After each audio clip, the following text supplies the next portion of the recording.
Hello everyone, আমি অঙ্কিতা। আমার নতুন একটা ব্লগে তোমাদের স্বাগত। নিরামিষ দিনে ভাবছো একটু অন্যরকম কিছু খাওয়া যাক, তাহলে বানিয়ে ফেলো ছানার কোপ্তা।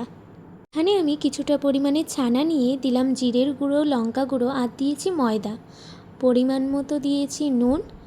তোমরা ময়দার পরিবর্তে চালের গুঁড়োও এখানে ব্যবহার করতে পারো। গোলমরিচ দিয়েছি আর দিয়েছি স্বাদ মতো চিনি। দিচ্ছি অল্প কিছু পরিমাণে হলুদ আর বেশ অনেকটা পরিমাণে দিচ্ছি কাজু আর কিশমিশ। এই সব কিছু 10 থেকে 15 মিনিট ভালোভাবে ম্যাশ করে নিচ্ছি। আমি এখানে কোপ্তার শেপ রাউন্ড করেছি, তোমরা তোমাদের মনের মতো শেপ করে বানিও। এখানে আমি ঘি, সাদা তেল দুটোই দিয়েছি। গ্যাসের ফ্লেমটা একেবারে লো করে কোপ্তাগুলো বেশ অনেকটা সময় ধরে আমি ভেজে নিচ্ছি। তারপর আমি একটা পেস্ট বানিয়ে নিচ্ছি। গোটা জিরে, কিছুটা পরিমাণে আদা, টমেটো, আর দিচ্ছি জিরের গুঁড়ো, দিচ্ছি লঙ্কা গুঁড়ো, আর আগে থেকে আমি এখানে ভিজিয়ে নিয়েছিলাম চালমগজ আর কাজু। তারপর 2 থেকে 3টে কাঁচা লঙ্কা আমি এখানে ব্যবহার করেছি।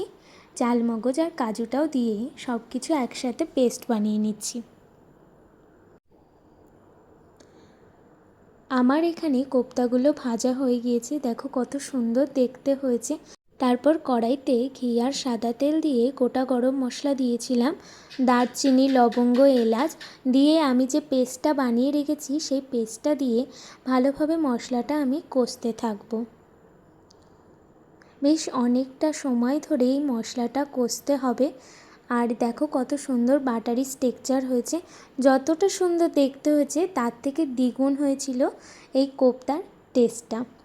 তোমরা এইভাবে একবার বাড়িতে বানিও আর আমাকে কমেন্ট বক্সে জানিও রেসিপিটা তোমাদের কেমন লাগলো। তারপরে আগে থেকে ফাটিয়ে রাখা টক দই আমি এখানে দিয়ে দিচ্ছি। পুরো মশলাটা আমি কষিয়ে নিচ্ছি। এখানে আমি আগে থেকে ভেজে রাখা আলুগুলো দিচ্ছি, তোমরা এই চাইলে আলুটা স্কিপ করতে পারো।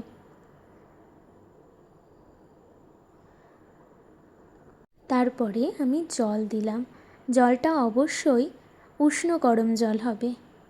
তারপর কোপ্তাগুলো দিয়ে আমি বেশ অনেকটা সময় ধরে এটা ফোটাতে থাকবো। তোমরা রেসিপিটা অবশ্যই এইভাবে বাড়িতে বানিও আর আমাকে জানিও রেসিপিটা তোমাদের কেমন লাগলো।